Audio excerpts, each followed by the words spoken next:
तर पावसाचं पाणी पुलावर आल्यानं खेड दापोली मार्ग हा बंद झालेला आहे।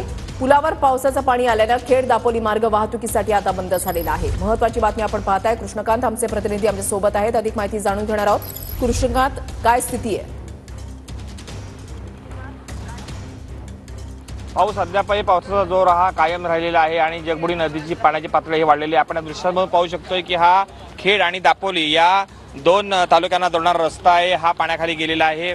पर्यायी मार्गाची व्यवस्था या ठिकाणी करण्यात आलेली आहे, मात्र काही हौशी लोक आहेत ही यामधून रिस्क घेऊन वाहन चालवत असतात आणि यामुळे या ठिकाणचा धोका लक्षात घेऊन हा तातडीनं रोड आहे हा प्रशासनाकडून बंद करण्यात आलेला आहे। आपण पाहत आहोत ही जी चाललेली लोक आहेत ही यामधून जात आहेत। हा पूल आहे आणि पुलाच्या वरून हे पाणी चाललेलं आहे आणि यामधून अशा पद्धतीनं वाहतूक होऊ नये म्हणून या ठिकाणी प्रशासन अलर्ट मोडवरती आहे।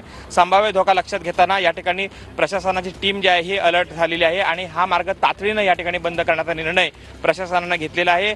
खरं तर पाऊस हा मोठ्या प्रमाणात वाढत असल्यामुळे नदीची पाण्याची पातळी आहे ही वाढलेली आहे आणि नदीची पाण्याची पातळी एवढी वाढलेली आहे की ते सगळं पाणी जे आहे हे आता रस्त्यावरती यायला लागलेलं आहे। बाजारपेठेमध्ये सुद्धा पाणी असा घुसण्याचा धोका आता या ठिकाणी निर्माण झाला आहे। नक्कीच धन्यवाद कृष्णकांत, दिलेल्या सविस्तर माहितीसाठी। अपडेट्स सातत्याने तुमच्याकडून जाणून घेणार आहोत।